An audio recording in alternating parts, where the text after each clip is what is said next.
Devenir médecin esthétique, c'est d'abord devenir médecin. D'ailleurs, dans médecine esthétique, il y a médecine et puis il y a esthétique. Donc d'abord, il y a médecine. Donc ça, vous savez la difficulté que c'est de devenir médecin. C'est pas simple. Et ensuite, comment le compléter avec l'esthétisme? Alors là, il y a des formations. Il y a des formations universitaires. Ce sont des diplômes universitaires. Vous en avez à Paris, vous en avez en province.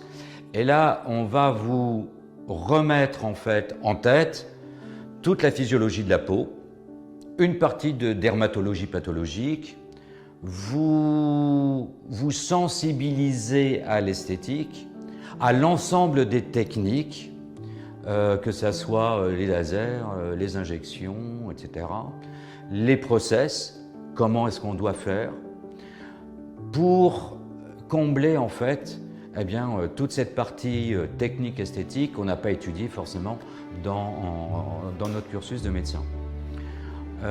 Et ensuite, chacun de ces médecins diplômés universitaires vont évoluer. Alors certains sont très techniciens, très laser, d'autres sont plus artistes, donc vont utiliser un peu plus les injections.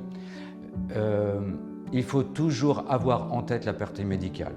Donc un médecin esthétique, la première chose qu'il doit faire, c'est pas se précipiter sur la seringue ou sur le laser, c'est vous interroger et dresser un bilan médical. Votre histoire médicale. Est-ce que vous avez eu un traitement? Pas de traitement? Est-ce que vous avez une pathologie? Pas de pathologie? Est-ce que vous avez des allergies? Pas d'allergies?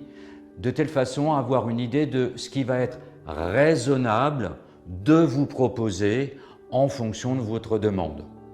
Et de pouvoir vous dire non, s'il faut dire non parce que médicalement, vous ne rentrez pas dans le cadre. Le médecin esthétique doit vous proposer un consentement éclairé. Donc il doit vous expliquer ce qu'il va faire, les tenants, les aboutissants, les complications et les effets secondaires.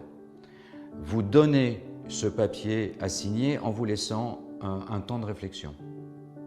Après ce temps de réflexion et après avoir signé ce consentement éclairé, alors vous l'autorisez à pratiquer le geste qui vous a expliqué. À ce jour, c'est la seule spécialité qui est aussi stricte dans l'autorisation donnée par le patient au médecin. Voilà ce qu'est la médecine esthétique aujourd'hui.